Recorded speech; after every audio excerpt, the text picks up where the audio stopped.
Olá, bem-vindo ao M&A Cash. E ele tá de volta. Agora num formato menor, chamado de Drops. Vão ser vídeos de até 5 minutos. E eu serei entrevistada dessa sequência sobre M&A. E para me entrevistar tá a advogada da minha equipe, a Beatriz Locoselli. Olá, pessoal. Bom, esse ano ele tem sido um ano bem difícil para as operações de M&A, né? A gente está numa seca de IPO há 3 anos, as taxas de juros são altas, então a liquidez do mercado está afetando diretamente as operações. E qual conselho você daria para os investidores e para os vendedores nesse momento? Olha, eu acho que os vendedores, dado a seca que a gente está vivendo no mercado de volume de operações acontecendo no país, os vendedores, o ideal é eles prepararem a casa, né? Sim. Se organizarem, se arrumarem as suas informações para estarem prontos quando a janela abrir novamente, né? Tá acontecendo operações de fusões e aquisições no país, mas elas são bem pontuais, uma indústria ou outra, né, não tem aquele volume significativo. E daí organizar a casa significa olhar para os seus números, né, olhar para a sua contabilidade, ver se ela está de fato condizente com suas informações financeiras, olhar, de repente, a gente viu muito nos últimos anos as empresas com necessidade de caixa acabarem não recolhendo todos os impostos de forma correta.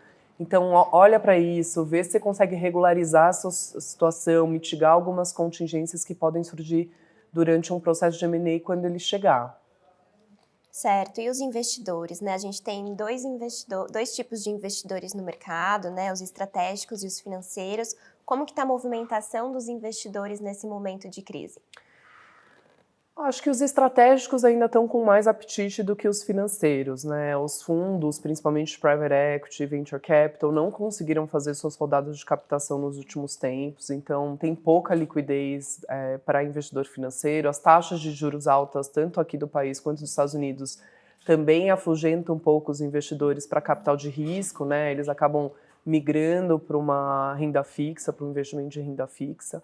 Então, a liquidez hoje no mercado para investidor financeiro tá baixa, né? Sim. Há uma expectativa que isso recupere no ano que vem, que a taxa dos Estados Unidos baixe e aí, com isso, volte a se falar em investimento de risco, principalmente aqui no Brasil, num volume maior para fundos.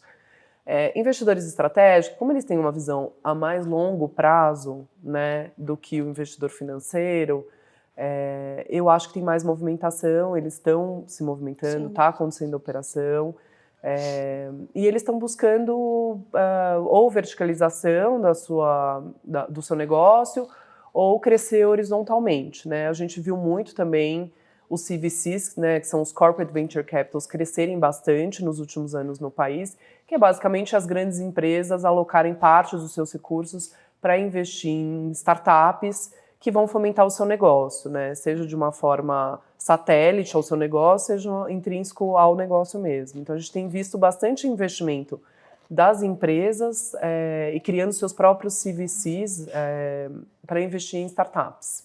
Legal. E aí, para os vendedores, a gente está no momento de organizar a casa, mas quando o mercado voltar a reaquecer, e ele vai, né, porque é cíclico, qual o conselho e quando contratar um advogado, quando chamar o assessor jurídico para o seu lado? Nesse momento de crise, a gente vê bastante uma coisa que chama vendors due diligence, né? Que é o vendedor contratando assessores, tanto jurídicos quanto financeiros, no momento prévio a ida ao mercado, né? A colocar a sua empresa à venda, ou a sua participação à venda. Isso acontece justamente em momentos que o mercado está precificando de forma que o fundador às vezes não está tão alinhado, né?